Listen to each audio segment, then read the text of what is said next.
이동형 뉴스 정면 승부. 이동형의 뉴스 정면 승부.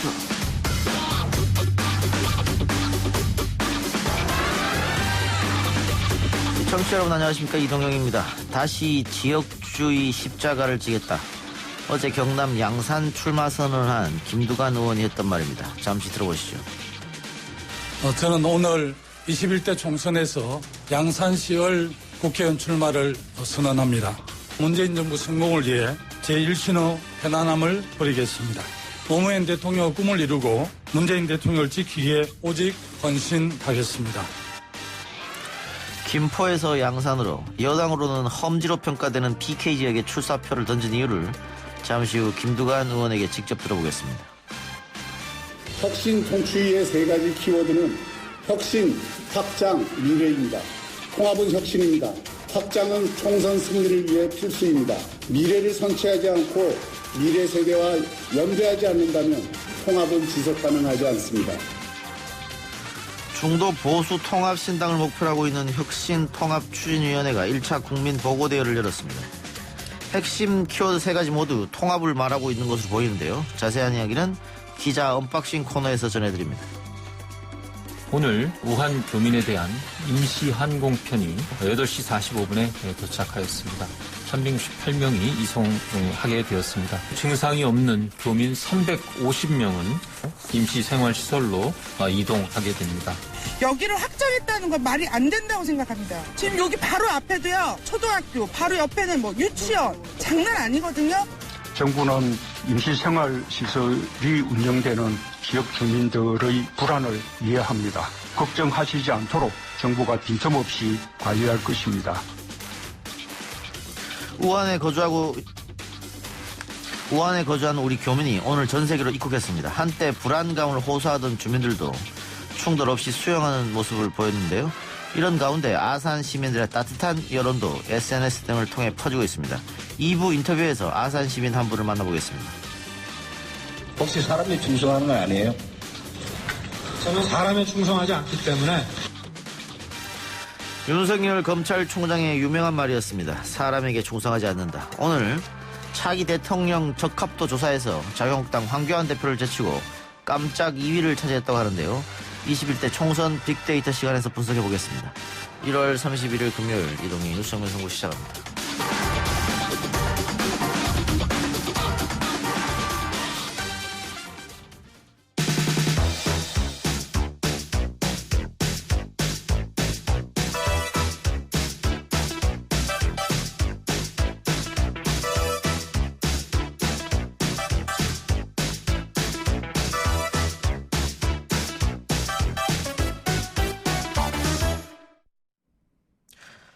경남지사와 행정자치부 장관을 지낸 더불어민주당 김두관 의원이 경기도 김포을 지역구를 떠나서 민주당으로서는 험지라고 할 수 있는 경남 양산을 출마를 선택했습니다. 다시 지역주의 십자가를 지겠다는 김두관 의원 직접 만나보겠습니다. 의원님 나와 계십니까? 예, 반갑습니다. 김두관 의원입니다. 예, 총선까지 70일 정도 남은 시점인데요. 국회의원이 예. 지역구를 바꾼다 쉬운 결정이 아닙니다. 더군다나 민주당으로서는 험지라고 할 수 있는 PK 지역을 선택했는데 당의 요청이 있었겠습니다만은 고민 때까지는 시간이 많이 필요했을 것 같습니다. 제가 근데 김포에 온 지 6년이 됐는데요. 예. 시민들과 동고동락하면서 여러 가지 크고 작은 해난들을 머리를 맞대고 많이 해결도 했고 또 김포가 정치적으로 어려울 때 저를 따뜻하게 품어준 곳이기도 해서 사실은 시민에 대한 책임감 때문에 결심하기가 좀 어려웠던 게 사실인데요. 또 당의 요청을 두 번, 세 번 거절할 수도 없고 예. 또 제가 또 경남 쪽에는 빚도 많이 있는 곳이고 그렇게 해서 당의 요청을 받아들이기로 했습니다. 예. 그 김포 시민들은 많이 섭섭해 하시겠어요? 그동안 시민들께 양해와 용서를 구해왔는데요. 그래도 많이 섭섭해 하시고 또 아쉬워하면서도 또 시민들께서는 어려운 결정을 하셨다고 이해도 해주시고 꼭 승리하라고 격려도 해주셔서 좀 많은 힘이 됐습니다. 예. 부울경 지역이 민주당으로서는 신경을 쓰지 않을 수 없는 지역인데 지난 지방선거에서는 뭐 좋은 성적을 냈습니다마는 그때하고 지금은 지역 민심이 많이 달라졌다. 그래서 김두관 같은 그 소위 말하는 좀 거물급 인사가 가야 되는 거 아니냐 이런 의견이 당 내에서 있었던 것 같은데 부울경 민심 지금 어떻게 판단하고 계세요? 제가 뭐 경남도민들하고는 수시로 소통을 해서 대체적으로 좀 민심을 나름대로 좀 잘 파악하고 있는 셈이고요. 또 울산도 경남에서 분리 성격을 해서 사실은 부울경은 행정구역은 나눠져 있지만 경제적으로는 공동체거든요. 예. 사실은 부울경 2년 전에 지방선거 때는 사실 부울경이 압도적으로 우리 더불어민주당을 지지해 주셔서 지금 지방정부를 다 이끌고 계신데요. 예. 같은 그 4년 전에 비해서는 조금 낫지만 2년 전에 비해서는 많이 상황이 좀 어려운 걸로 그렇게 제가 이해하고 있습니다. 예. 근데 지금 뭐 신종 코로나 바이러스 문제도 있고 또 경제 문제하고도 연동돼 있을 테고 여러 가지 여건이 민주당한테 좋은 상황으로 돌아가진 않는 것 같습니다. 부울경 민심이. 일단 뭐 우리 시도민들께서는 민생 경제에 대해서 굉장히 많은 관심이 있죠. 아무래도 사실 경남에 이제 산업을 지탱하는 자동차, 조선, 뭐 기계, 항공, 석유화학 이런 게 부울경에 포진하고 있는데요. 대체적으로 지금 그 전통적인 제조업이 많이 좀 어렵고요. 또 우리 정부에서 핵심 성장 또 공정 경제 이런 경제 활성화 노력을 많이 함에도 불구하고 여러 가지 국제 여건이나 글로벌 경제 사정이 많이 어려워서 부울경 경제가 기대만큼 좋지는 않거든요. 그래서 좀 그런 점에 있어서 우리 시도민들께서 많이 힘들어하시고 그렇습니다. 예. 뭐 언론 보도를 보니까 부산은 김영춘 의원이 경남은 김두관 의원이 선거를 지휘하는 이런 그림을 민주당이 그리고 있다 이런 얘기도 들리는데 맞습니까? 아니 제가 뭐 당대표님하고 수시로 만나지만 아직까지 선대위원장을 구성하지 않았었고요. 오늘 학대 간부회에서 예천 대표께서 지금 신종 코로나 바이러스가 워낙 중요하니까 예. 우리 더불어민주당 그 21대 총선 중앙선대위 구성을 미루겠다고 일단 신종 코로나 바이러스 대응에 적극적으로 당력을 집중하겠다고 그렇게 말씀하셔서 중간에 이런 흐름이 있다는 것은 제가 감지하고 있지만 정확하게 확정한 것은 이광재 전 지사를 예. 중앙선대위원장으로 어제 그 요청을 했고 이광재 전 지사께서 동의한 소식만 들었습니다. 그렇군요. 그 아까 의원님께서 PK 지역 주민들에게 미안한 감이 있다 이런 말씀도 해주셨는데 그 도지사 중도 사퇴하면서 홍준표 체제가 들어섰지 않습니까? 그렇습니다. 거기에 대해서 반감을 갖고 있는 민주당 지지자들 분명히 있을 것 같습니다. 저는 지난 8년 동안 경남도민들께 항상 속죄하는 마음으로 경남을 좀 챙기고 지원해 왔습니다. 제가 더불어민주당이 참 좋은 지방정부위원장을 맡고 있거든요. 예. 그래서 예산정책 협의를 저희들 위원회 주관으로 당 지도부와 지방정부가 하게 되는데요. 나름대로 그 미안함 때문에 노력을 꽤 많이 했다는 말씀을 드리고요. 예. 이번에 제가 힘든 결정을 할 수 있었던 것도 제가 정말 경남도민들이 빚진 것을 이번에 정말 열심히 해서 꼭 갚겠다, 못한 일을 해내겠다 이런 각오로 제가 그 당 지도부의 요청을 수락을 했습니다. 예. 지금 벌써 양산 내려가 계십니까? 지금 오늘은 제가 김해문 일이 있어 갔다 오고요. 예. 양산은 2월 3일 날 경남도에 도청에 기자 간담회를 하고 봉화마을에 참배하고 근황수 여사님을 좀 뵙고 예. 오후에 양산으로 가서 기자회견하고 또 시의회장이가 우리 당 소속이라 인사드리고 이렇게 일정이 잡혀 있습니다. 예. 2월 3일 날 본격적으로 지역구로 갑니다. 예. 그 양산 주민들은 어떻게 김두관 의원 다시 내려온다고 하니까 반기는 입장이던가요? 양산은 이제 부산, 울산, 경남을 다 이렇게 그 허브 지역이거든요. 제가 예. 경남 도정을 할 때 양산을 부산, 울산, 경남의 상생 특구로 제가 지정을 했고 또 강역교통본부도 양산에 신설해서 운영을 했을 정도로 저도 양산에 대해서는 좀 꽤 잘 아는 편이거든요. 그리고 지금 우리 도의원, 시의원들이 다 우리 당 소속이고 이분들께서는 굉장히 일찍부터 양산에 한번 오시면 어떻겠냐고 요청을 했었는데 하여튼 아마 그 양산 지역이 어려우니까 그래도 좀 제가 다른 거는 몰라도 일은 좀 잘하지 않습니까? 그래서 기대가 있는 것 같습니다. 예. 그 지난번에 제가 그 윤건영 실장하고도 인터뷰를 했는데 구로울 너무 쉬운 곳 가는 것 아니냐, 험지 가야 되는 거 아니냐, 대통령 복심이라 불리는 사람이. 그랬더니 뭐 당에서 이야기가 있으면 충분히 갈 수도 있다라고 했는데, 오늘 김두관 의원이 양산 간다고 했는데 윤건영 실장은 구로울에 예비 후보 등록을 마쳤단 말이죠. 어제 하셨다고요? 아침에 예. 언론 인터뷰에서 나는 그 윤건영 사무실장께서 그쪽에 뭐 등록한지를 모르고 사회자께서 물어보시길래 부산 북강서울도 어렵기는 하지만 윤건영 후보 정도 되면 충분히 이길 수 있지 않겠나, 이런 언론적인 말씀을 했는데, 마침 다른 일부 언론에서 윤건영 그렇게 보도됐군요. 북강서울로 가는 것처럼 보도돼서 윤건영 실장한테 많이 미안합니다. 그래요. 그 부산에서는 지난번에 5석, 뭐 보궐까지 하면 6석인데 총 18석이고 김영춘 의원이 목표는 10석이다 이런 얘기를 했단 말이죠. 어떻게 예. 달성 가능할 것 같습니까? 사실은 뭐 상황이 녹록지 않아서 쉽지는 않지만, 지금 우리 윤준호 위원까지 보궐선거에서 6분이 지금 예. 부산 지역구를 둔 국회의원들인데요. 이 6분이 제가 쭉 보니까 워낙 어려운 일을 해서 그런지 굉장히 의정 활동을 열심히 하시고 입법 성과도 좋고, 그래서 당은 좀 지지율이 낮지만 이분들 개인 경쟁력이 많이 뛰어나거든요. 그래서 좀 기대를 하고 있습니다. 기대를 하고 있다. 예. 그 PK 민심이 가장 신경 쓰고 있는 부분도 역시 먹고 사는 경제 문제일까요? 예, 사실은 수도권하고 유일하게 선의어 경쟁할 수 있는 정도로 이제 경제 집적도가 높은 곳이 동남권인데요.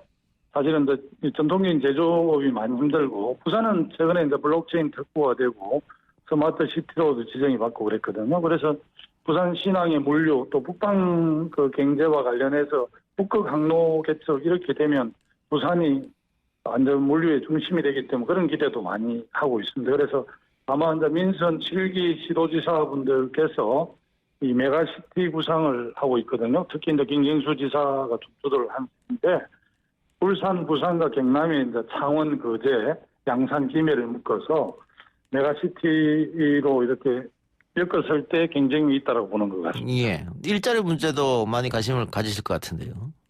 예, 그렇습니다. 아무래도 뭐 고용 문제가 지금 서서히 좀 살아나고 있는데, 아무래도 이제 그 시민들께서는 좀 체감이 안 되니까 많이 섭섭해 하시죠. 예. 뭐 신종 코로나 바이러스 여파 탓이겠습니다만 대통령 지지도도 약간 떨어졌고요. 민주당과 자유한국당 지지도도 좀 예전보다는 좁혀졌다, 이런 분석들이 나오는데, 앞으로 한 2달 남은 상황 이게 낙관적으로 보고 계십니까? 예, 이제 신종 코로나 바이러스와 관련해서 이제 우한의 교민들이 돌아왔는데, 그래도 약간 논란이 있었지만 따뜻하게 교민들을 받아준 아산 시민하고 진천 국민들께 일단 감사드리고요. 예. 우리 보건당국이나 더불어민주당에서 굉장히 지방정부 협력을 해서 대응을 잘 하고 있습니다.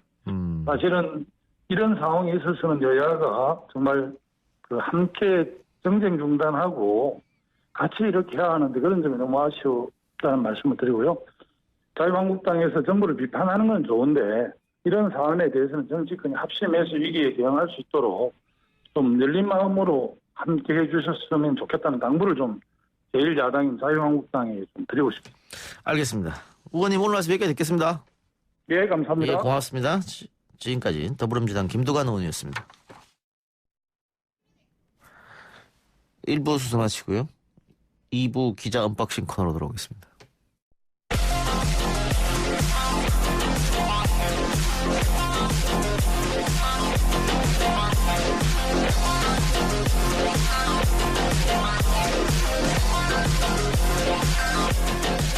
YTN 라디오 이동의 뉴스 정면승부 2부 시작하겠습니다. 오늘 나온 뉴스들을 언박싱해드리는 기자 언박싱, 시사저널 유지만 기자 나왔습니다. 어서 오십시오. 예, 안녕하세요. 혁신통합추진위원회가 1차 대국민 보고대회를 열었네요. 예, 오늘 국회에서 1차 대국민 보고대회를 열고 10대 과제를 제시를 했습니다. 이제 사실상 보고대회를 열면서 여러 단체나 정당들이 참여하는 모양새를 띄었기 때문에 예. 보수통합이 조금 더 진도를 나간 거 아닌가 싶습니다. 어떤 정당들이 참여했습니까? 일단 자유한국당과 새로운 보수당 참여를 했고요. 예. 그다음에 미래를 향한 전진 4.0이라는 이현주 의원이 대표로 있는 정당 참여했고, 국민의 소리당 창당준비위원회가 있었고요. 그다음에 원희룡 제주지사 그리고 안철수 의원계로 분류되는 김영환, 문병우, 정태근 전 의원 참여를 했고요. 그리고 뭐 황교안 자유한국당 대표, 하태경 새로운 보수당 책임대표, 그다음에 뭐 이현주 의원도 참여를 했고, 그다음에 김병준 전 자유한국당 비대위원장 참여를 했습니다. 일단 자유한국당과 새로운 보수당이 합쳐지는 게 제일 우선이라고 생각하지 않겠습니까? 예, 일단은 큰 그림은 두 개 정당인데 이제 박형준 위원장의 얘기로는 이제 범보수의 통합. 여기서 이제 유일하게 제외된 정당이 이제 그 전광훈 목사 계열의 이제 극우 정당 정도가 빠졌거든요. 우리공화당 포함해서. 예. 그러니까 그 정도만 빠지고 나머지는 다 통합에, 그러니까 중도부터 보수까지를 아우르겠다라는 그림을 그렸기 때문에 뭐 일단은 크게 모양새를 띠는 것 같습니다. 예. 그러면은 이 대국민 보고대회를 열고 통합에 급물살을 탈 것 같아요? 그건 좀 두고 봐야 되는 게 예. 새로운 보수당의 조건이 생각보다 좀 깐깐하다고 해야 될까요? 예. 아직까지는 하태경 책임대표는 오늘 이제 얘기를 하기를 뭐 막바지라고 생각한다라고 얘기는 했지만 단서를 단 게 원칙을 지켜야 한다. 이 원칙이라는 거는 그동안 보수 재건, 유승민 의원이 주고 강조했던 보수 재건 3원칙이라고 있지 않습니까? 예. 그런 원칙들, 본인들이 제시하고 자유한국당이 받기로 한 그런 원칙들을 지켜야만 한다. 그리고 이 원칙을 지키지 않으면 안 된다라는 취지의 발언을 했거든요. 사실 이제 급물살을 탄다라고 표현하기보다는 지금부터 이제 본 게임이 시작됐다라고 보는 게 맞을 것 같습니다. 근데 결국은 가장 첨예하게 부딪히는 게 탄핵 문제 아닙니까? 이거 덮고 넘어가자고 하는데 덮고 넘어갈 수가 없으니까. 예, 그 부분을 어떻게 하느냐가 이제 가장 첨예한 대립 지점이 될 것 같습니다. 예. 오늘 대국민 보고대회에는 어떤 내용이 담겼습니까? 일단 10대 정책 과제를 발표를 했는데요. 이제 중요한 내용만 좀 살펴보자면 사실상 이제 문재인 정부가 추진하고 있는 것들을 상당히 좀 부정하는 내용들이 좀 담겨 있긴 해요. 예를 들면 대표적으로 소득주도 성장 폐기, 그다음에 문재인 정부 권력남용에 대한 특검과 국정조사를 추진하겠다. 그리고 공수처, 고위공직자 비리수사처의 사유화를 방지한다. 그리고 북핵위험 저지, 한미동맹 와해를 저지하겠다. 뭐 이런 내용들이 주를 이루고 있습니다. 예, 경기도 양주에서 폭발 사고가 있었네요. 예, 오늘 오전 11시 25분에 경기도 양주시 광정면에 있는 그 가구용 가죽 가공업체 공장에서 폭발 사고가 일어났습니다. 이 사고로 2명이 사망하고 10명이 부상하는 사고였습니다. 첫 보도에는 사망자가 없었던 걸로 나왔는데 사망자가 생겼네요. 예. 70대 한국인 남성 한 분과요. 그다음에 나이지리아 출신의 남성 근로자 2분이 사망한 것으로 확인이 됐고요. 예. 초기에는 8명이 부상을 당했다고 했는데 병원에서 간이 치료를 받은 2명까지 포함해서 총 10명이 부상자로 집계가 됐습니다. 예. 이 사고 원인 아직 안 나왔겠죠. 일단 소방당국이 파악하기로는 가죽 공장 내에 있는 보일러실, 이제 벙커시우 스팀 보일러가 있는데 예. 거기서 폭발이 된 것으로 추정을 하고 있고요. 정확한 사고 원인은 파악 중입니다. 조금 더 조사를 해봐야 되겠고. 예. 알겠습니다. 정경심 재판, 조국 전 장관 부인이죠. 정 교수가 오촌 조카로부터 횡령금이 아닌 이자를 받았다. 이게 이제 변호인단의 주장이죠. 예. 오늘 변호인단이 그 정경심 교수가 조범 코링크피의 실운영자로 이제 지목된 조범동 씨에게 그 투자를 한 것이 아니라 돈을 빌려준 것이다라는 취지의 조사를 주장을 했습니다. 예. 근데 이 쟁점은 좀 사실 중요한 부분이 그동안 이제 검찰 같은 경우에는 정경심 교수가 사실상의 투자를 했고 그렇기 때문에 조범동 씨가 한 모든 횡령 범행에 있어서 공범이다라는 이제 취지의 주장을 하고 있거든요. 예. 근데 이 부분이 투자금이냐 대여금이냐에 따라서 적어도 이 사모펀드와 관련된 쟁점에서의 모든 관련 쟁점들이 좀 프레임이 바뀌게 됩니다. 그렇기 때문에 이 부분이 중요한데 일단 정경심 교수 쪽은 5억 원을 투자하고 그다음에 5억 원을 주고 1억 5천만 원의 컨설팅 비용을 받은 게 사실상 이자였다고 주장을 하고 있고요. 검찰이 주장하는 허위 컨설팅 계약이라는 거는 정경심 교수가 관여할 수가 없고 조범동 씨가 알아서 한 것이다라는 취지의 주장을 했습니다. 근데 검찰 입장은 빌려준 게 아니고 투자금이다 이렇게 보고 있는 거잖아요. 예, 이건 투자금이라고 주장을 하고 있죠. 줄곧 주장을 하고 있습니다. 그래야지만 이제 예를 들면 공직자윤리법 위반이라든가 이런 것까지 다 연결되는 이게 이슈입니다. 이게 예. 대여금이냐 투자금이냐가 굉장히 중요하거든요. 검찰은 이제 그동안 이 돈을 투자금으로 판단한 것은 어느 문건 한 곳에 있는 뭐 투자 뭐 이런 단어 하나만 보고 한 것이 아니고 둘 사이의 대화나 그다음 조사 과정을 모두 종합해서 내린 결론이다. 이렇게 얘기를 했습니다. 예. 양쪽 주장이 엇갈리니까 법리 대결도 있을 텐데 이 코링크 피인가요? 예. 이게 실제 주인은 누구냐? 예. 뭐 조범동이다, 익성이다, 뭐 그런 얘기도 있었잖아요. 예. 조범동 씨 재판에서 조범동 씨는 이제 익성이 주인이고 예. 나는 그 익성의 지시를 받아서 운영에 개입을 한 것뿐이다라고 지금 주장을 하고 있습니다. 예. 그래서 지금 정경심 교수가 주장하는 이게 투자금이 아니고 대여금이다라는 부분도 조범동 씨도 본인 재판에서 똑같은 취지의 주장은 하고 있습니다. 그 관련 증언자들도 나와서 이야기를 했다고 하는데 아직 확실히 뭐 나온 건 없는 모양이에요, 그래도. 예, 그러니까 이게 이 돈에 대해서 관련 증인들이 확실하게 증언한 것은 아직 없습니다. 이제 조범동 씨가 실제 운영자냐, 실소유주가 맞냐, 아니면 운영만 한 것이냐는 여전히 쟁점이 돼가지고 첨예하게 이제 대립을 하고 있는데 그 부분을 따지고 있는 중이고요. 그다음에 오늘 같은 경우에는 이제 이 돈의 성격, 정경심 교수로부터 조범동 씨에게 간 돈의 성격이 무엇이냐가 이제 주된 쟁점이 됐습니다. 알겠습니다. 다른 얘기 한번 해보죠. 정부가 검찰개혁 후속 조치에 착수했다고요? 예, 지난번 본회의에서 통과한 이제 검찰개혁 입법에 대한 후속 조치로 국무총리 소속의 고위공직자범죄수사처 설립준비단, 검경수사권 조정 후속 추진단을 설치하기로 했습니다. 이와 함께 자치경찰제 도입 및 국가수사본부도 새로 신설합니다. 오늘 정세균 국무총리가 이런 내용을 담은 담화문을 정부 서울청사에서 발표했습니다. 예. 구체적으로 어떤 것들이 있습니까? 일단 총리 소속 공수처 설립 준비단 설치, 그다음에 검경 수사권 조정 후속 추진단 설치, 그다음 자치경찰제 도입과 국가수사본부 설치, 그리고 마지막으로 국가정보원법 개정안 통과 등의 목표를 제시했습니다. 예. 경찰 개혁 조치도 함께 되는 겁니까? 예. 그 검찰개혁 입법이 통과를 하면서 이제 부족한 면으로 지적된 것이 이제 경찰개혁 부분이었거든요. 예.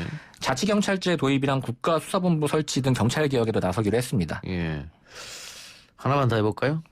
지금 포탈에 실검에 올라가 있는 게 박연차 회장과 태강실업인데. 예.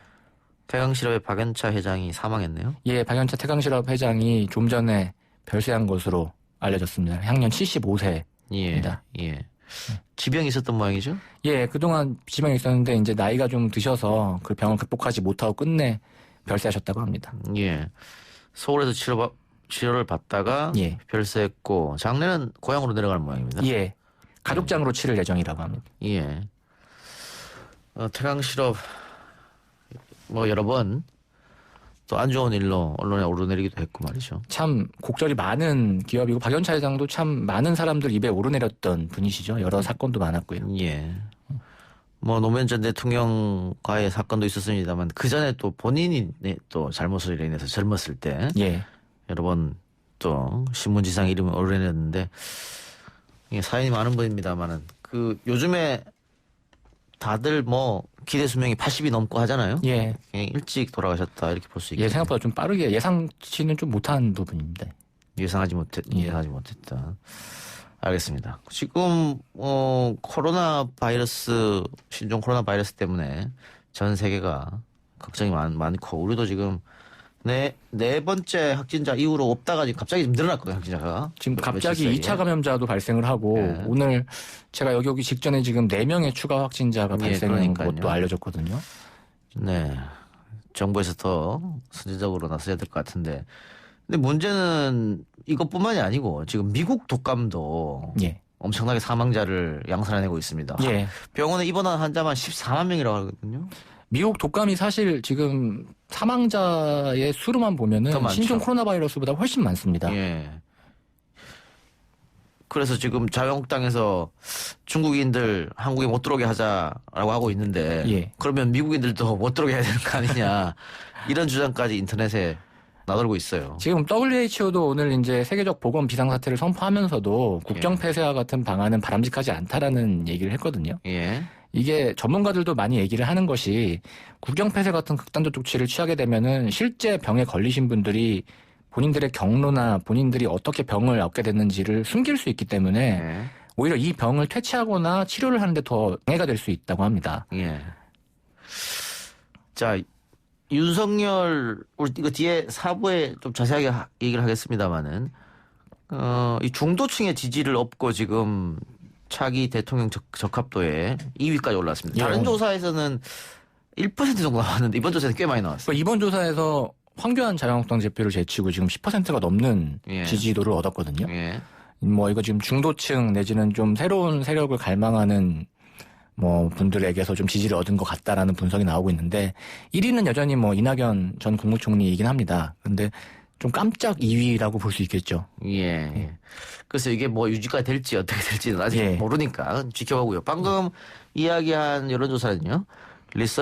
리서치가 실시한 조사로 26일부터 28일간 전국 만 18세 이상 성인 남녀 1,007명을 대상으로 1대1 전화 면접 조사로 진행됐습니다. RDD 방식으로 표본 추출했고요.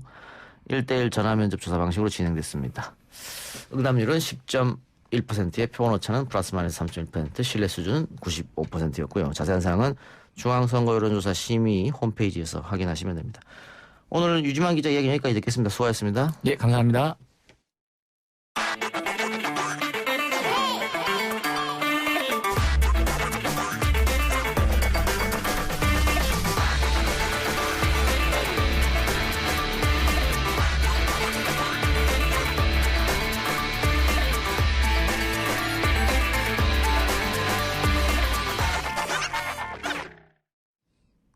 신종 코로나 바이러스 감염을 피해 한국에 온 우리 교민 200명이 오늘 아침 충남 아산에 도착했습니다. 오늘부터 2주간 경찰 인재개발원에서 격리 수용되고요. 외출 면회도 금지되고 밥은 도시락으로 해결하는 등 2주간의 생활이 상당히 고될 걸로 예상됩니다만 중국 우한을 떠나 한국 땅을 밟은 것만으로도 교민들은 안도하고 있다고 합니다. 오늘에 이르기까지 진통이 상당했습니다. 일부 주민들은 우한 교민 수용 반대를 외치며 시위를 벌이기도 했죠. 하지만 SNS상으로는 위아 아산 캠페인이 벌어지는 등 우한 교민들을 따뜻하게 품어주자는 여론도 확산되고 있습니다. 우한 교민도 우리 국민이다. 어려울 때일수록 함께해야 한다는 취지의 성명을 낸 아산시민연대 장명진 대표 연결해서 입장 들어보겠습니다. 대표님 나와 계십니까? 네, 안녕하십니까. 예, 아산시민연대는 어떤 단체인지 좀 먼저 들어볼까요? 지역의 시민이 주인으로서의 역할을 이제 만들어내고 이 지방자치단체가 시민이 오히려 소외되지 않고 시민 중심으로 이끌어 나갈 수 있도록 행정도 견제하고 자본의 횡포나 이런 것들도 우리가 견제하면서 활동을 하고 있는 그런 단체입니다. 예, 이 창립한 지 얼마나 됐습니까? 20년이 넘었죠. 20년 넘었고요. 예, 근데 지금 아산도 그렇고 뭐 천안도 그렇고 진천도 그렇고 그동안 그 우한 교민들을 받으면 안 된다, 된다, 뭐 님비 아니냐, 뭐 이해한다, 뭐 이런 갈등이 상당히 깊었습니다. 골이. 그런데 지금 아산 시민연대에서 우한의 교민도 대한민국 국민이다, 따뜻한 마음으로 품어주자 이런 성명을 발표하셔가지고 뭐 SNS에서도 칭찬이 많은데 이런 입장문을 낸 이유를 좀 설명해 주시죠. 뭐 다양한 그 각자의 그 주장들을 모두 존중합니다. 예. 그렇지만 너무 촉박한 일정 속에서 예 오긴 모셔와야 되는데 이런 과정에서 우리가 품지 않으면 안 되는 그런 상황으로 저희들은 고민을 했고요. 예. 반대쪽 입장의 의견들을 많이 의식해서 많은 망설였지만 그래도 품어주지 않으면 이분들이 갈 데가 없기 때문에 예. 저희들이 품어야 한다 이런 입장을 용기 있게 낼 수 있었습니다. 예. 만일 아산이나 진천에서도 안 된다고 하면 다른 지방으로 가면 다른 지역에서도 또 안 된다 그럴 거 아니겠습니까? 또 맞겠죠. 예. 예. 그렇게 되면 이분들은 갈 데가 정말 없어지는 것이고. 네네네. 지금 이분들이 증상이 또 없는 분들이고 또 공항에 내려서 버스를 타고 바로 중간에 휴식도 없이 직행해서 또 왔고 공기 전파 가능성도 없기 때문에 그렇게 큰 염려는 하지 않아도 됩니다만은 어쨌든 그 지역에 계신 분들은 걱정이 되겠죠. 그래서 여러 가지 이야기가 나왔습니다만 아산 시민연대가 낸 입장문이 아산 전체 시민을 대표할 수는 없는 거 아니겠어요? 그렇죠. 특히나 이 경찰 인재개발원 인근 주민들 입장에서는 아마 이제 받아들이기 쉽지 않은 문제이잖아요. 예. 특히나 이제 그렇지만 이 촉박한 일정 속에서 이제 우리는 어떻게든 이 문제를 조국이 품어야 되는 거기 때문에 어쨌든 국가라는 것은 단 한 사람의 억울한 사람이 없도록 많은 희생까지도 각오해야 되는 게 국가라고 생각하고요. 예. 그리고 시민과 국민은 이제 그 국가의 자체가 국가이기 때문에 그런 폭넓은 좀 틀에서 수용 결정을 해야 된다라는 생각들을 가지고 있는 분들이 또 오히려 괜히 많이 계시고 그래서 이런 부분들은 아마 많은 마음들이 모아져서 그 하나하나 풀어나가야 되지 않을까 하는 생각을 하고 있습니다. 예, SNS상으로 퍼지고 있는 위아 아산, 우리가 아산이다 캠페인은 어디서부터 시작된 겁니까? 어디서부터 시작됐다기보다는 그러한 그 품어주자는 넓은 마음들을 가지고 있는 아산시의 다양한 분들이 이제 또 거의 뭐 같은 시기에 같은 마음들을 표현했다고 보면 맞을 것 같습니다. 예, 우리가 계속 얘기하고 있습니다만은 그 언론이 지역 갈등을 조장하고 부추긴다 이런 지적도 있습니다. 혹시 동의하십니까? 거기에 그런 내용에 대해서?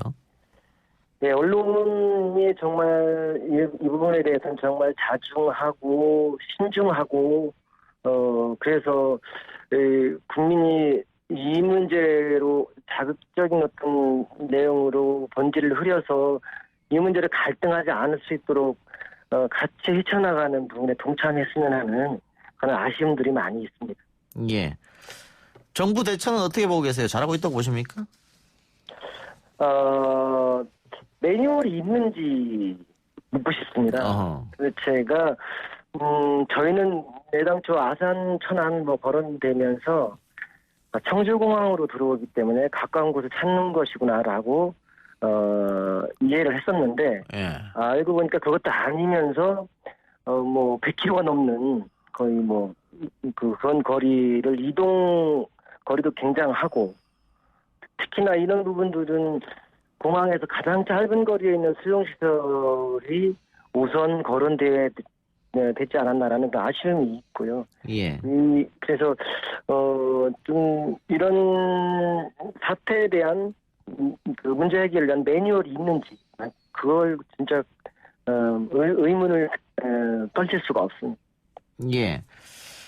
자, 경찰 인재 개발원에 도착한 우리 교민들 상황에 대해서는 혹시 정보를 같은 거를 듣고 계십니까?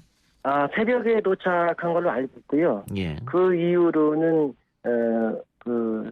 접하지 못했고요. 예. 이제 관심을 갖고 이제 시민들하고 이제 어떻게 해야 될지 시민의 역할은 어떻게 해야지 역할이 있다면 할 일을 좀 찾아볼 그런 생각입니다. 예. 아산 시민연대는 따뜻하게 품어주자 이런 입장이고 주변에 계신 분들도 지금 대표님 주변에 계신 분들도 그런 입장이 많을 텐데 혹시 반대하는 분들은 어떤 이유로 반대하고 있습니까? 왜 하필 우리 지역이냐 이런 겁니까? 아니면 도심과 너무 많이 떨어져 있지 않으니까 다른 지역이 좋겠다 이런 이야기입니까? 반대하시는 분들은 지역 이기주의로 낙인 찍힐 우려도 있지만 저는 그분들은 말 그대로 공포감이죠. 예. 두려움입니다. 예. 이 두려움의 문제로 바라봐야 될 문제이지 그것이 지역 이기주의 이런 걸로 해석돼서는 안 된다라고 저는 생각을 하고 있습니다. 예. 전 세계가 지금 다 공포에 떨고 있지 않습니까? 그래요. 자, 2주간 격리가 끝나고 나면 그 이후에 또 어떻게 할 것이냐. 이후에 당연히 방역 조치 등이 따라야 될 텐데요. 후속 조치로 정부 당국이 어떤 부분에 신경을 좀 써줬으면 하는지요? 어쨌든 우리 교민들이 중국에서 얼마나 그 두려움에 공포에 시달렸겠습니까? 예. 안정적인 시간을 보낼 수 있도록 이제 행정에서는 만전을 기해야 될 것 같고요. 그리고 지역 주민들이 이제 안심하고 함께 서로 마음 앞에서 서로의 건강을 빌어줄 수 있는 그런 신뢰를 쌓을 수 있는 다양한 그리고 적극적인 조치를 행정에서 취해줘야만 된다고 저는 생각합니다. 예. 전국에 계신 국민들도 아산 지역 이렇게 또 품어준 아산 시민연대에 대해서 박수를 보내고 있는데 그분들에게도 한 말씀 해주시기 바랍니다. 정말 입장을 내기가 쉽지 않고 나서기가 어려운 부분들도 있음에도 불구하고 용기 있게 넓은 그 마음을 발휘해 주셔서 정말 감사하고요. 정말 아산이라는 지역이 정말 훌륭하신 분들이 너무나 많이 있다라는 것을 이번에 많이 깨닫게 되었습니다. 감사합니다. 그리고 더욱더 힘을 합하고 마음을 합해서 이분들을 더욱더 끝까지 이분들이 안전하게 귀가할 때까지 이렇게 안전을 위해서 빌어주고 마음을 보태주셨으면 감사하겠습니다. 예. 감사합니다. 저도 조만간에 아산에 온천 여행 한번 가죠. 네, 고마워요. 예, 오늘 인터뷰 고맙습니다. 네, 감사합니다. 예, 지금까지 아산시민연대 장명진 대표였습니다. 1, 2부 순서 마치고요. 뉴스 듣고 3부로 돌아옵니다. 아 글쎄 안 들려 들을 뉴스 없어 아무 뉴스도 귀에 들어오지 않아 듣고 또 들어도 들을 뉴스 없어 만든 게 이 프로야 이동영의 뉴스 정면 승부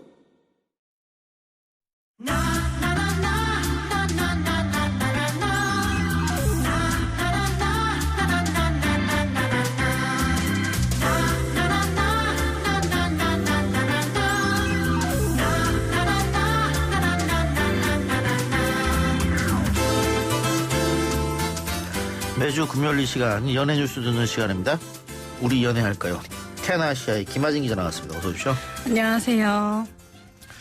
이번 주에 어디 다녀오셨습니까? 네, 이번 주는 새로 시작하는 드라마 이태원 클라스라는 작품의 제작 발표에 다녀왔습니다. 어떤 드라마요? 이태원 클라스? 우선 동명의 웹툰을 원작으로 하고 있고요. 청춘들이 모여서 반란을 일으킨다는 내용입니다. 아, 웹툰이 또 원작입니까? 네. 예. 웹툰이 원작이면 웹툰으로 성공한 것을 갖고 왔다 이렇게 봐도 되겠네요. 네, 이 인생 웹툰으로 불릴 정도로 마니아층이 굉장히 탄탄한 작품인데요. 평점 9.9점 그리고 또 그 한 포털 사이트에서 역대 유료 매출 1위를 기록한 인기 웹툰입니다. 청춘들의 뭐 사랑 성장 이야기입니까? 그 포장마차를 여는 한 남자가 나와요. 박세로이라고. 예. 남자 주인공이 포장마차를 일으키는 내용입니다. 권나라 씨도 나오네요?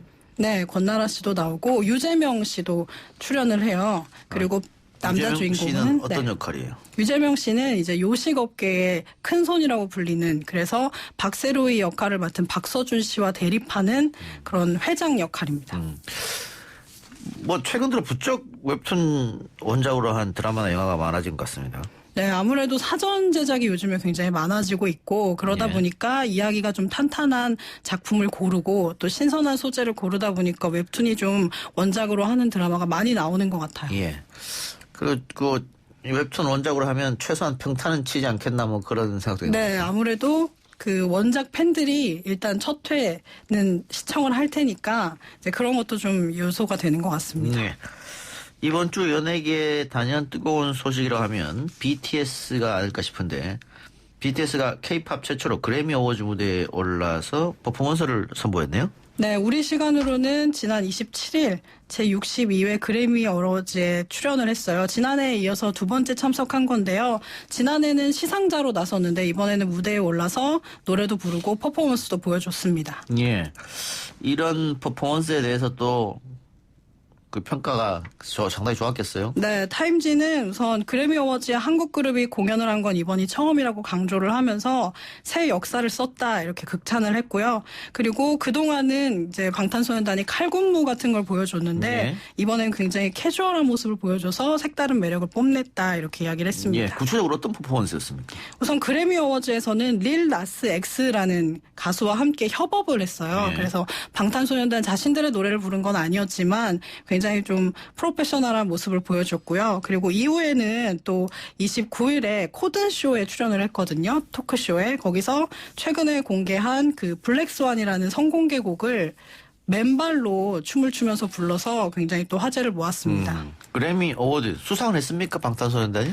이번에 후보에 오르지 못해서 수상은 못했고요. 못 올랐어요. 그래서 예. 내년을 좀 기대하고 있죠. 예. 자, 한국에서는 방탄소년단 전시회가 있었다면서요? 네, 제가 다녀왔는데요. 예. 이번에 방탄소년단의 뭐 음악, 그리고 또 방탄소년단이 지금까지 보여준 메시지, 춤 이런 것들에서 영감을 받은 현대미술 작가 22명이 이제 현대미술 프로젝트 커넥트 BTS로 뭉쳤어요. 그래서 전 세계에서 전시회를 여는데 28일에 서울에서도 시작이 됐습니다. 현대미술 22명의 작가들이 BTS와 협업 이렇게 보면 됩니까? 네, BTS의 음악 그리고 또 그들의 춤에서 좀 영감을 받아서 전 세계 현대미술 작가 22명이 자신의 작품을 통해서 BTS를 표현했습니다. 대단하네요. 네. 예. 좀 설명이 필요할 것 같은데 어떤 작품들이 나왔는지. 저도 이제 우리나라의 동대문 그 플라자에서 이제 전시를 시작했는데 현대미술이라 그런지 사실 딱 보고는 이제 와닿지는 않았는데요. 예. 설명을 다 듣고 또 그들이 어떤 춤과 어떤 음악에서 좀 영향을 받았는지를 작가들이 세세하게 설명을 해줍니다. 그래서 방탄소년단은 화상통화를 통해서 작가들과 이야기를 나눴고요. 예. 그리고 이런 메시지를 좀 담아주세요. 이렇게 구체적으로 이야기한 것보다는 작가들의 역량을 좀 발휘할 수 있도록 이렇게 문을 크게 열어줬다고 합니다. 뭐 BTS도 기분 좋겠네요. 이렇게 네. 전 세계 유명 작가들이 우리 음악과 함께 뭘 한다는 게. 네, 그래서 그 해외 일정으로 참석은 못했는데 영상을 통해서 축하 메시지를 남겼어요. 이렇게 언어와 또 나라의 장벽을 넘어서서 우리를 통해서 하나가 될 수 있다는 게 굉장히 기쁘고 행복하다 이렇게 이야기를 했습니다. 예. 새 앨범 나옵니까? 네, 다음 달 21일에 새 음반이 나오고요. 4월부터는 월드 투어에 또 돌입합니다. 월드 투어. 그렇군요. 바쁘네요. 여전히. 네.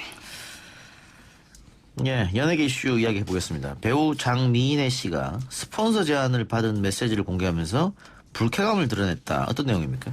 네, 장미인혜 씨가 오늘 자신의 SNS를 통해서 한 장의 사진을 올리면서 불쾌감을 토로한 건데요. 예. 어떤 네티즌이 이제 장미인혜 씨에게 메시지를 보냈습니다. 예. 자신은 재력가들과 스폰서를 연결해드리는 에이전트입니다. 이렇게 메시지를 보내 죄송하지만 호감이 있다고 자신의 고객이 이야기를 했는데 뭐 괜찮으시면 연락을 부탁드립니다. 이런 내용이었어요.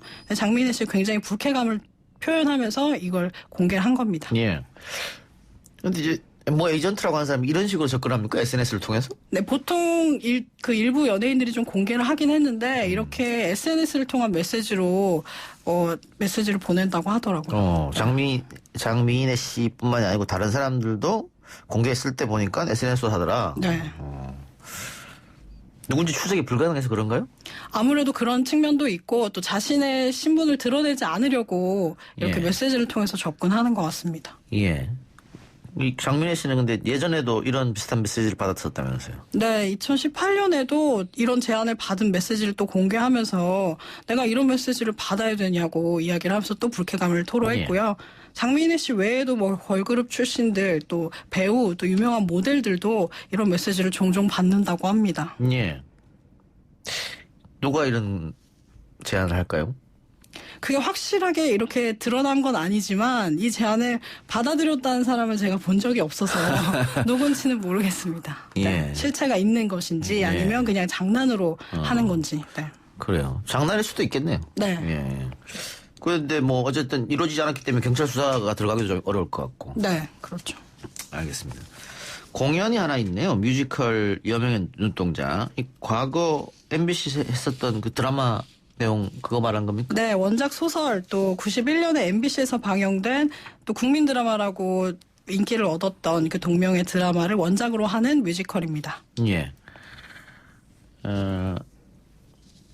여명의 눈동자 봤어요? 방영될 때?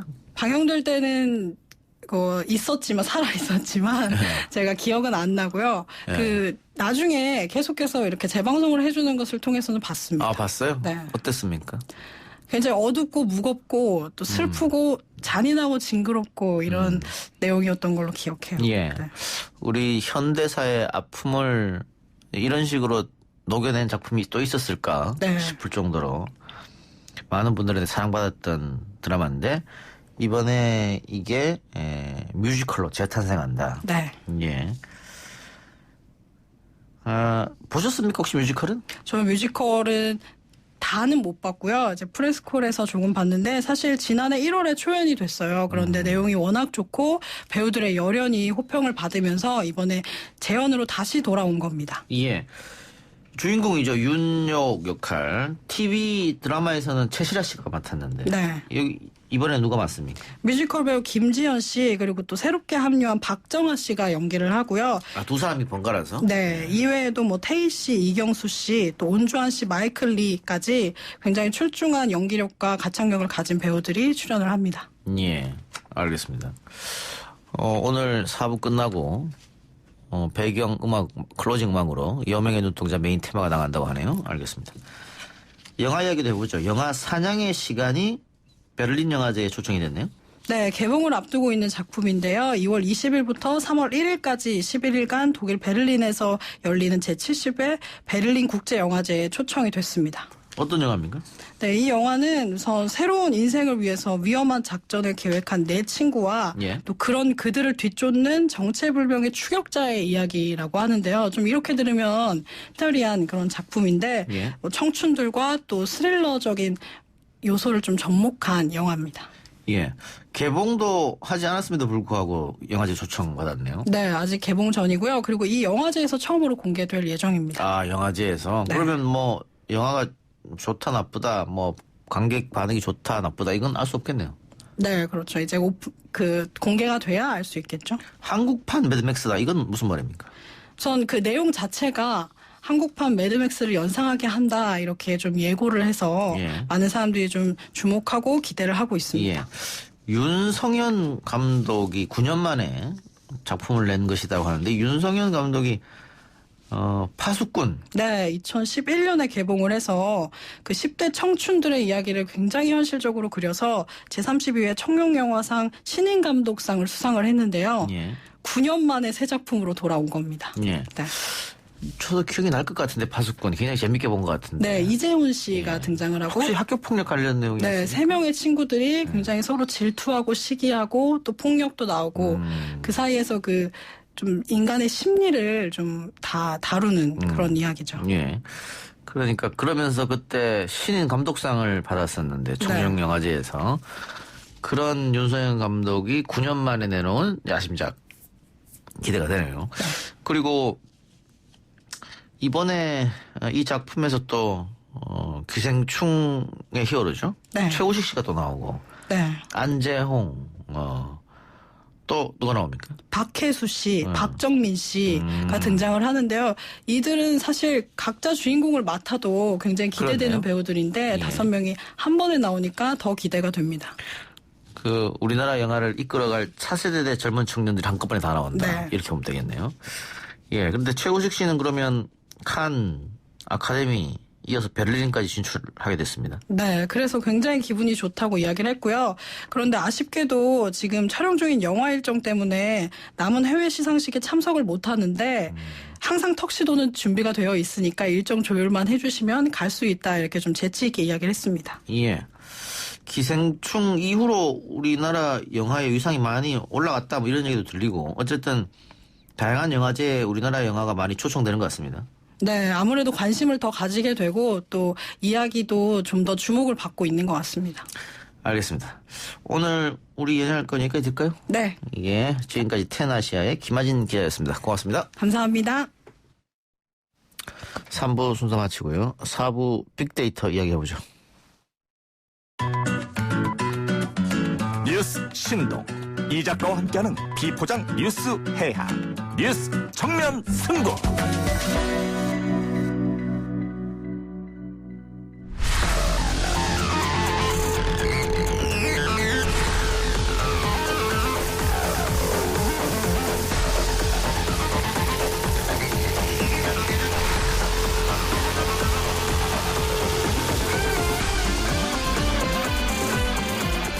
YTN 라디오 이동의 뉴스 정면승부 4부 시작합니다. 이번에는 한 주간 포털 사이트 뉴스에서 가장 이슈가 되었던 뉴스들을 살펴보고 빅데이터 관점에서 분석해보는 21대 총선 빅데이터 시간입니다. 비플라이 소프트 미디어 빅데이터 분석연구소 소장으로 계신 이경락 박사 나왔습니다. 어서 오십시오. 예, 안녕하십니까.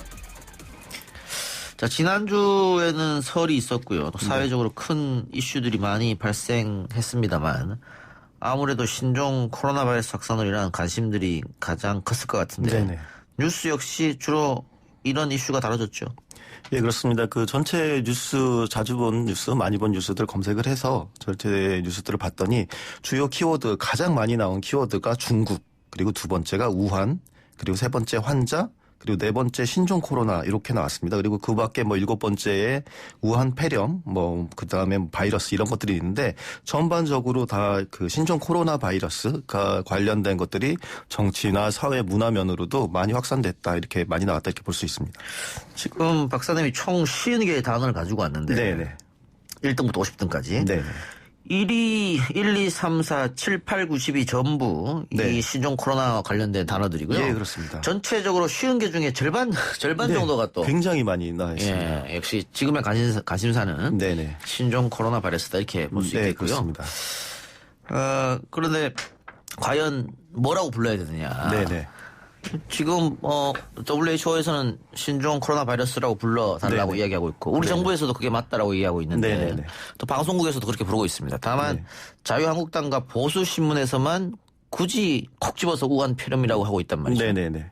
그런 거 관련해서 약간 논란도 있는데, 예, 그게 일단 이런 질환을 부를 때 일단 잘못 명명되면 굉장히 사람들에게 영향을 주니까 예. 그래서 특정 질병 이름을 가지고 지을 때 뭐 어떤 종교나 민족 공동체 이런 반발을 일으킬 수 있는 것들 뭐 이렇게 그런 것들이나 뭐 국가명 같은 것도 비슷하겠죠. 그러니까 여행이나 산업 무역에 이렇게 그런 장벽 혹은 식용 동물의 불필요한 그 도살 같은 거 이런 것들 유도할 수 있는 건 피하거든요. 예를 들어서 이걸 코로나 바이러스를 뭐 박쥐 바이러스다 뭐 이렇게 했을 경우에는 사람들이 각 박쥐에게 두려움을 느껴서 막 도살하고 그럴 수도 있으니까 뭐 그렇게 해서 그 보편적인 뭐 다른 생명이나 혹은 인간의 보통 삶에 영향을 줄 수 있기 때문에 이런 것의 명명을 아주 조심해야 된다. 뭐 이런 식의 이제 논란들이 나오기 시작을 했습니다. 예. 예전에도 뭐 그런 걸로 피해를 봤으니까 뭐 예를 들어서 우리나라만 해보라도 그런 일종의 사건 사고 명명할 때 예를 들어서 예전에는 기름 유출 사고 같은 경우에는 가해자 선박 이름을 댔었는데 예전에 한번 이제 태안 기름 유출 사고 이렇게 했었죠. 얘기했었죠. 예. 근데 실제로는 삼성 허페이스피로토 기름 유출인데 이제 그렇게 되면 아직도 이제 태안 계신 분들은 이렇게 피해를 많이 받거든요. 그거 이런 고정관념이 생기니까 그러니까 질병명도 그런 사건 사고처럼 이렇게 편견을 줄 수 있는 거 이런 거 막아야 된다. 그래서 이제 WHO에서 2015년에 이제 새롭게 그런 것들 피해서 지역명이나 이런 것들 피해서 해야 된다. 그래서 여기서 피해야 될 것들이 뭐 지리적 위치나 사람 이름, 동물이나 음식의 종, 그리고 문화, 인구, 산업, 직업 이런 것들 같은 걸 피해야 된다. 이렇게 해서 과도한 공포를 유도하는 거 배제해야 된다. 이렇게 얘기를 했었거든요. 예. 이제 이런 것 때문에 지금 신종 코로나 바이러스가라고 이제 얘기가 되고 있고 대체로 이제 새로 명명을 할 때에는 그 영향을 받는 대상이나 그런 심각성 혹은 계절 같은 정보를 담는 것이 좋다라고 이렇게 권고를 한 상태입니다. 예. 그러니까 상식적으로 봐도 신종 코로나 바이러스 불러야 될 것 같은데. 네네. 일부 언론에서 구태여 우한 폐렴이라고 고집하는 이유는 뭐예요? 뭐 예전에도 사실 기존의 사례들도 있으니까 예를 들어서 일본 내염, 뭐 홍콩 독감, 뭐 이런 얘기도 있었으니까. 아니 그건 뭐 과거이죠. WHO가 2015년에 이런 바꾸자 하기 전이잖아요. 네네. 예. 그런데 이제 지금 언론들 같은 경우 어떤 관점에서 보냐면 이제 저도 이제 그것 때문에 기자들하고 얘기도 해보고 그랬는데 이제 그건 WHO에서 공식적인 거고 그런데 예를 들어서 공익성 그러니까 WHO에서 얘기하는 공익성 같은 경우에는 그 어떤 편견을 주지 않는 게 공익적이라고 공공성이다 이렇게 보면 근데 이쪽 언론들 같은 경우에는 지금 당장 우한이라는 굉장히 위험한 지역이고 증상이 폐렴으로 나타나고 있는데 그것을 우리 입장에서 봤을 때에는 지금 위험 지역과 증상을 우한 폐렴이라고 얘기해서 알려주는 게 더 정확한 것이다. 이렇게 생각을 하고 그 우한 폐렴이라는 명칭을 계속 고수하고 있는 측면도 있고 또 한편으로는 이게 사실은 일단 지금 신종 코로나 바이러스 2019 뭐 이렇게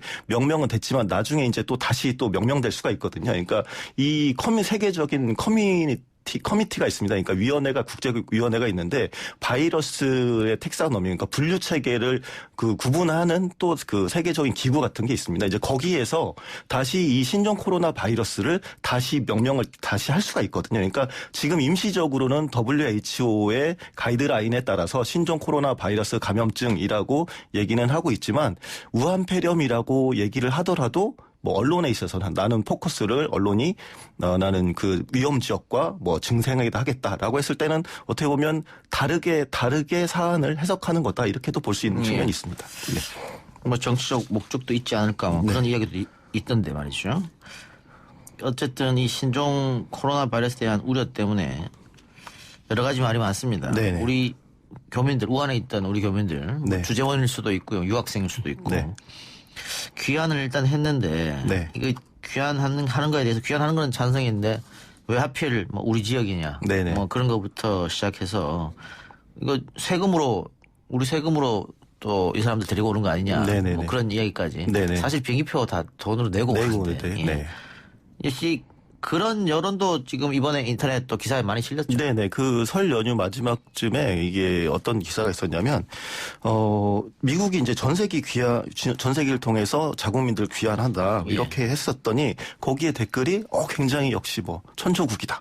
대단하다. 이렇게 뭐 옳다. 그렇게 얘기를 했는데. 미국은 자국민 보호를 철저히 하는구나. 이런 칭찬의 댓글이. 근데 똑같은 조치를 우리나라에서 했더니 거기에는 전 세계 귀환시키면 안 돼. 왜 아픈 데서 더 전염될 수도 있고 그리고 그 반대로 왜 거기다 세금 쓰느냐 이런 식으로 해서 똑같은 내용인데 그런 조치에도 불구하고 오히려 그러니까 내로남불의 반대죠. 내가 하면 불륜이고 남이 하면 로맨스인 이런 식의 반응들이 좀 인터넷에 댓글에 있었고 그것이 실제로 이제 기사로 나오기도 했었습니다. 예. 그래서 그러면 그 기사가 맞나 해서 실제 댓글을 제가 분석을 해봤습니다. 그래서 네이버 댓글을 분석을 해보니까 방금 이제 지적한 것처럼 기사에서 지적한 것처럼 자국민의 전세기 귀환 관련해서 미국 엄청 칭송을 했고 그리고 우리나라 전세기 귀환에 대해서 비판하는 거. 그러니까 귀환 자체를 반대하거나 귀환되더라도 사후 조치가 제대로 안 될 거다. 이런 식의 이제 비난 내용들이 네이버에서는 많이 있었습니다. 근데 이제 또 반면에 다음 댓글 같은 경우는 조금 다르게 나왔습니다. 그러니까 미국에 대해서 미국의 조치는 긍정한 내용도 많았지만 우리도 전세기로 교민을 귀환시키자 이런 내용이 굉장히 비중 있게 나타났고요. 그리고 실제 우리나라의 그 전세기 귀환 조치에 대해서도 긍정적으로 평가를 했습니다. 그러니까 또 다음에 이제 이용자 특성상 이걸 가지고 이제 박근혜 정부와 비교하는 그런 댓글들도 많았는데. 메르스? 네네, 그렇죠. 박근혜 정부 메르스 대응에 비해서 지금 얼마나 뛰어나냐 뭐 이런 식의 반응들이 있었습니다. 그래서 결론적으로 보면 미국의 전 세계인은 환호하고 우리 전 세계 비판한다. 이런 내용은 네이버 댓글에만 해당한다. 이렇게 좀 볼 수가 있겠고요. 근데 이거는 똑같은 조치를 취했는데 미국이 하면 박수치고 우리가 하면 욕한다고 하는 것은 이거는 그냥 정치적 입장이 네, 정치적 입장에 따라서 다르다. 지금 정부와 뭐 그런 이야기겠네요. 네, 그렇게 볼 수가 있겠습니다. 그리고 또 이제 중요한 그런 점, 그러니까 공통점이기도 한데 어떻게 보면 중국에 대한 반감이 아주 구체적으로 있었습니다. 댓글 모두, 그러니까 네이버나 다음 모두 중국인 입국을 금지시켜야 된다 이런 주장이 굉장히 비중 있게 나타났고, 그리고 이게 중국에서 오는 승객이라고 표현하는 게 아니라 중국인이라고 이제 인종적으로 규정을 하고 있었거든요. 그래서 실제로 이제 어떻게 보면 이제 공포 때문이긴 하겠는데 굉장히 광범위하게 이런 혐오 분위기가 퍼져 있고 실제로도 또 보면 중국인 입국 금지 청와대 청원 이게 이제 오늘부로 보니까 이제 60만을 넘게 이렇게 나와 있더라고요. 그러니까 이런 혐오적인 분위기가 조금 광범위하다 이렇게 볼 수가 있습니다. 특정 국가 사람들에 대한 혐오 그리고 내부 갈등은 사실은 정치권에서 국민들이 갈등할 때 그거를 해소시키는 역할을 해야 되는 거거든요. 그리고 이 과도한 공포로 인한 혐오 분위기는 언론에서 좀 나서줘야 되는데 그렇죠. 지금은 이상하게 언론과 정치권이 합심해서 혐오 분위기를 부추기고 과도한 공포 분위기를 조성한다. 뭐 이런 감이 없지 않아 있어요. 그렇습니다. 그걸 또 어떻게 보면 총선으로 연결하려고 하는 의도가 아니냐 뭐 이런 얘기까지 나올 정도로 그런 분위기가 좀 감지되고 있습니다. 좀 답답한 상황인데요. 알겠습니다. 검찰 인사와 관련된 충돌도 여전히 주요 이슈로 나타나고 있네요. 네네. 어떻게 보면 오늘자 뉴스였습니다. 대선주자 적합도 여론조사를 세계일보가 리서치라는 것을 통해서 의뢰를 했습니다. 그래서 26일부터 28일까지 전국 18세 이상 성인 남녀 1,007명을 대상으로 이렇게 실시를 했는데, 그러니까 그런 거죠. 어떤 후보가 뭐 다음 대통령에 적합하느냐 이런 식의 이제 뭐 아주 심도 있는 설문은 아니었고 그런 설문이었습니다. 자주 했었던 설문인데 이제 이 결과가 좀 놀라워서 많이 이제 이슈가 되었는데, 이낙연 총리 같은 경우는 계속 이제 1위를 해왔었죠. 그래서 지지율이 이제 그런 적합도로 보는 게 32.2%로 1위를 했는데, 윤석열 검찰총장이 10.8%로 2위로 올라왔습니다. 그러니까 오차 범위 내에서 3위인 황교안 대표보다 조금 높게 나왔는데, 이와 관련해서 이제 네이버에서는 많이 본 뉴스로 올라왔고, 그러니까 다음에서는 많이 본 뉴스가 않았지만 거기서 이제 네이버 댓글을 한번 분석을 해봤습니다. 그래서 그 관련된 댓글에 나와 있는 주요 많이 언급했나 그런 키워드를 살펴보면 대부분 이낙연 전 총리, 황교안 대표 이런 이름이 많이 들어있는데 12번째로 많이 언급된 것이 바로 조작이라는 얘기였습니다. 근데 조작이란 키워드가 왜 12번째로 이렇게 많이 나왔지라고 해서 봤더니 대체로 이제 네이버라는 특성을 좀 감안해야겠죠. 근데 이낙연 전 총리가 1위인 것이 조작이다라는 주장들이 그렇게 많이 나왔고, 실제로도 5천 개가 넘는 공감을 받은 그 댓글 역시 이낙연 전 총리가 1위라는 것에 조작질을 적당히 하라 뭐 이런 식으로 얘기하는 게 가장 많은 공감을 얻기도 했습니다. 예. 근데 이낙연 전 총리가 차기 대권 후보 적합도 1위를 달리는 것은 특정한 여론조사 회사의 결과가 아니고, 그렇죠. 모든 여론조사가 똑같이 내놓는 결과거든요. 네네네. 근데 그게 왜 조작됐다고 그러나요? 그럼에도 불구하고 그러니까 네이버라는 댓글, 네이버 댓글, 그러니까 이용자들 같은 경우에는 본인들이 수긍을 하지 못하니까 이게 이제 뭐 조작이다 이렇게 얘기를 하는 거다. 이렇게 네. 지난주에 우리가 지난주인가요? 분석해드린 대로 네네. 이게 대한민국 양대 포탈이 극명하게 갈려서 네네. 다음은 뭐 친정부라고 할까요? 네네네. 근데 네이버는 친야당 이렇게 와야겠네요. 네네, 그런 성향이 있습니다. 그러니까 실제로 그 댓글 내용들 보더라도 막 서로의 그 포털 사이트 이용자들을 비판하는 그런 정치적 성향을 비판하는 내용들도 많이 나오고 있습니다. 예.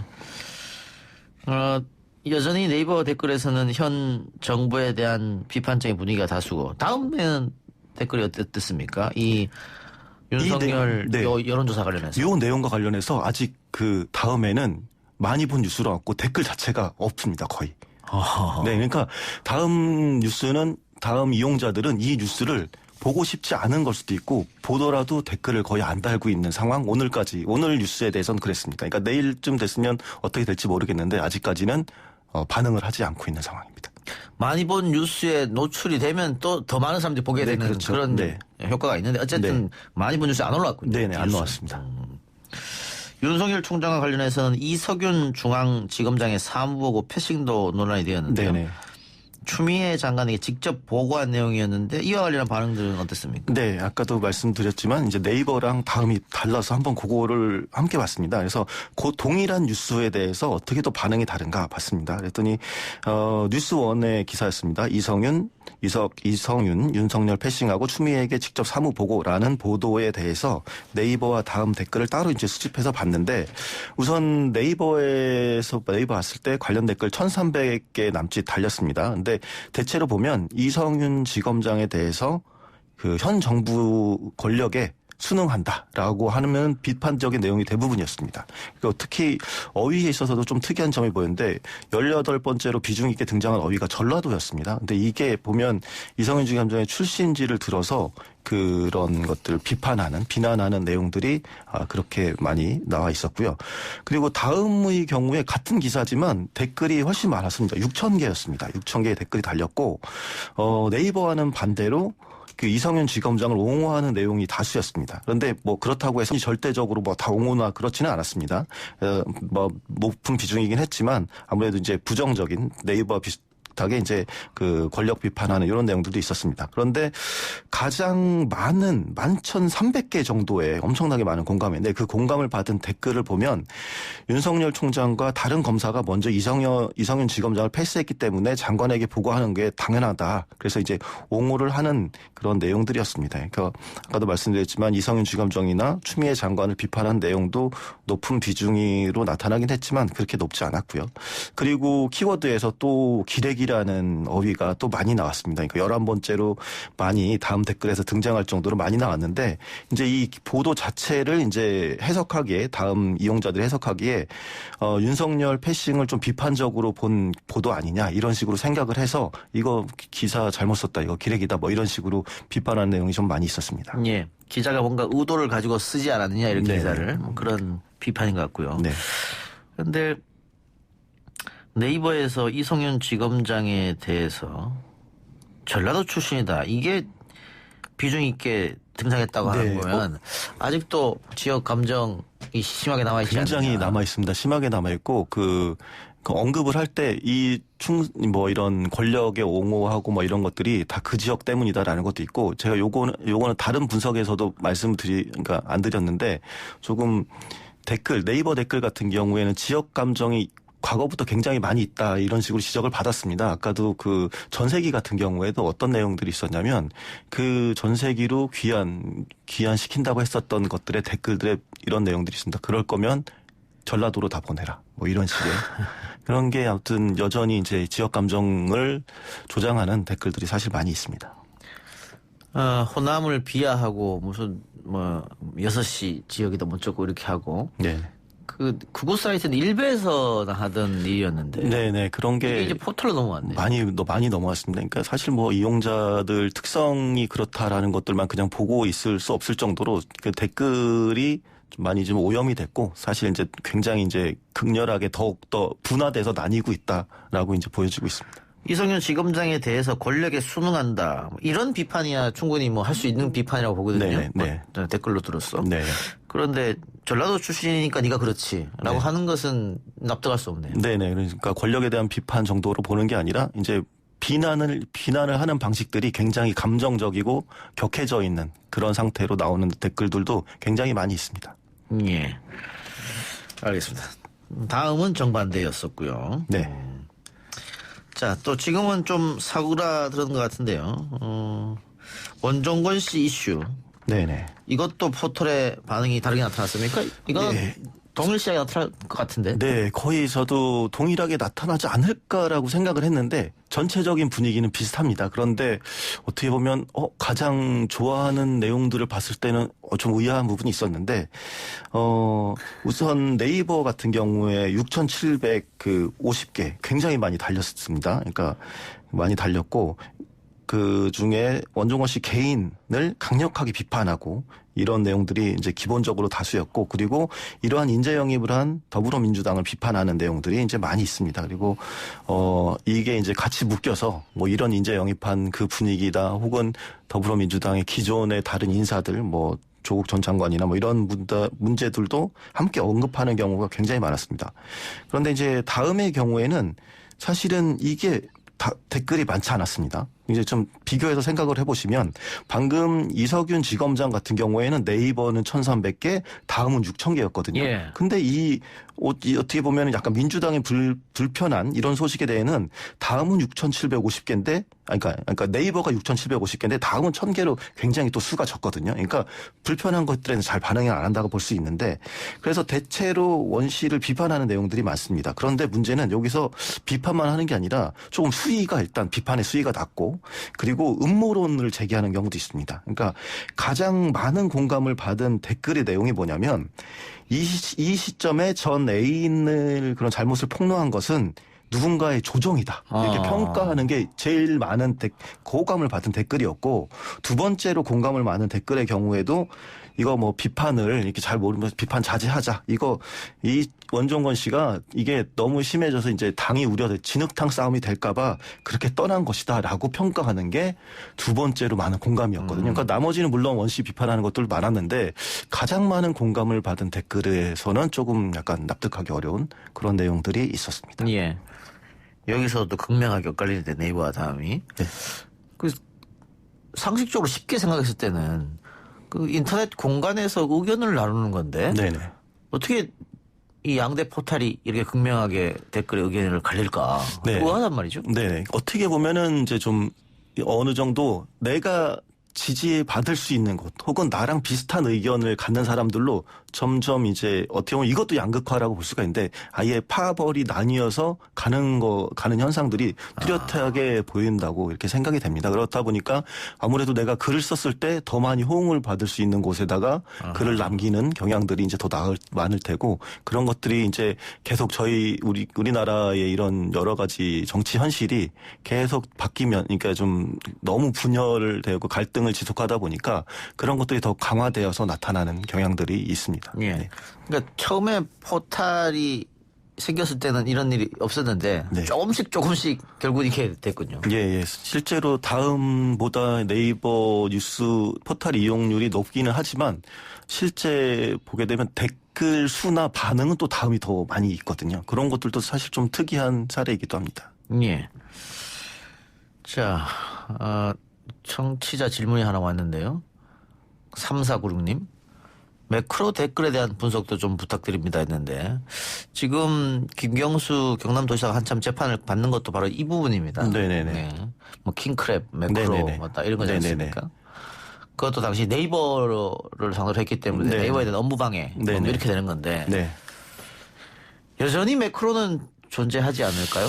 글쎄 그러니까 매크로라고 확인할 수 있는 내용들 같은 경우에는 예전에 저도 사실은 2012년 그 대선 때 관련된 자료를 가지고 제가 확인 업무를 써가지고 그때 댓글들을 확인했었거든요. 근데 그때는 트위터 같은 경우에 특히나 이제 거의 토시 하나 안 틀린 그런 자동화된 작업들 이런 것들이 많이 있었고 네이버 같은 경우에도 댓글 작업이 된 내용들은 사실은 거의 동일합니다. 문장이나 이런 것들이 동일한데 지금 실제로 수집을 해보면 사실 매크로가 작동하고 있다고 보기 어려운 정면들이 많이 있습니다. 왜냐하면 사실은 그 공통점이 많지가 않고 아무래도 또 그리고 그 이후에 네이버나 이제 포탈들에서 굉장히 매크로나 조작될 수 있는 이런 부분들에 대해서 좀 감시를 많이 하고 있는 상황이라서 그런 것들이 많지 않았고 최근에는 오히려 그런 그러니까 댓글에 대한 매크로 조작보다는 그러니까 검색어 쿼리 조작이 조금 더 이슈가 좀 됐습니다. 그게 어떤 얘기입니까? 그러니까 매크로 같은 경우는 이제 어떤 특정한 문구들을 만들어서 자동으로 이제 입력하게 되는 방식이지만 그 쿼리 조작 같은 경우 어떻게 하냐면 그러니까 짧은 링크입니다. 그러니까 검색어 같은 경우 예를 들어서 이동형 같은 거를 검색어로 짧은 주소를 만들어 놓고 그런 것들을 계속 반복해서 이제 그걸 클릭하기 전까지 그 검색어가 입력되는 건지 모르죠. 사람들이. 근데 어떤 링크를 클릭을 하면 저절로 네이버에 이동형이라는 게 검색이 되는 거. 이런 것들이 일종의 쿼리 조작이라고 할 수 있는데 요즘 그 홍보 쪽 특히나 PR 쪽에서 어떤 식으로 하냐면 이제 예를 들어서 최근에도 이제 문제가 됐었지만 특정 회사의 이벤트나 이런 것들을 보면 갑자기 순위가 1위로 상승하는 경우들이 있습니다. 이제 그런 것들은 어떻게 보면은 홍보 회사에서 작업을 한 것, 대행사들이 작업을 한 거죠.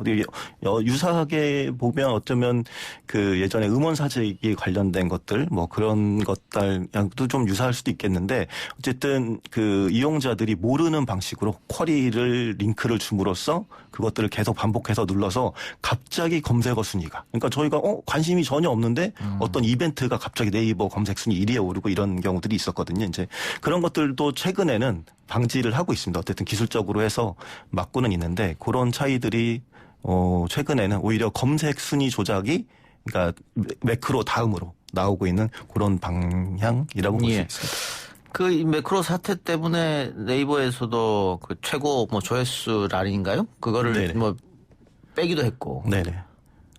그래서 최신순 이런 식으로. 지금 같은 경우 네이버는 그 뉴스의 그 댓글에 대한 권한을 해당 언론사에다가 주고 있습니다. 그래서 해당 언론사가 나는 여기서 가장 많은 조회수 그러니까 예를 들어서 공감순 이런 걸로 하지 않겠다고 하면 그냥 그 최신 순으로만 정렬이 됩니다. 그런데 이제 그 언론사가 만약에 이 뉴스 같은 경우에는 상관없어. 조회수대로 할래 가면 조회수 지금 여전히 이제 제가 보고 있는 것처럼 조회수대로 나오고 이런 식으로 되어 있습니다. 그러니까 또 우리는 검색어 순위에 너무 집착한다. 네. 외국 사이트 보면은 검색어를 아예 배치 안 한 것도 많거든요. 네, 맞습니다. 근데 검색어 순위를 제일 앞면에 배치를 하다 보면 네. 결국은 이 인터넷을 보는 사람들한테 이 뉴스부터 먼저 봐라. 네네네. 뭐 이렇게 제안하는 꼴밖에 안 되는 거잖아요. 그렇습니다. 그러니까 어떻게 보면 아까 매크로가 일종의 여론 조작의 이제 그런 것 밑에서 잠재적인 거라면 그러니까 댓글이 아니라 전 검색어 조작 같은 경우에는 아예 의제 설정을 해버리는 인터넷 내에서 의제 설정을 해버리는 그런 역할을 할 수가 있기 때문에 그런 것들이 오히려 지금 앞으로 이제 총선이나 이런 관계에서도 사실은 또 어떻게 또 불거질 수 있는 그런 문제라고 좀 생각됩니다. 알겠습니다. 오늘 말씀 여기까지 듣죠. 네. 수고하셨습니다. 네, 감사합니다. 5215님께서 여론조사 이야기하면서 표현오차 신뢰 수준 이야기를 왜 안 합니까 했는데 2부에서 했습니다. 예, 했으니까요. 오해 없으시 바라고요. 자, 광고 듣고 오겠습니다.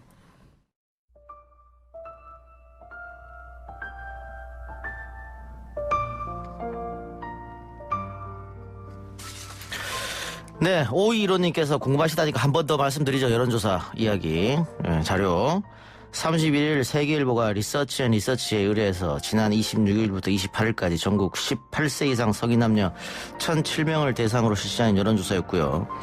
신뢰 수준은 95%의 표본오차 플러스 마이너스 3.1%포인트. 자세한 사항은 세계일보 홈페이지나 중앙선거여론조사심의위원회 홈페이지를 참고하시면 되겠습니다. 저는 물러나고요. 다음 주 월요일 다시 돌아옵니다.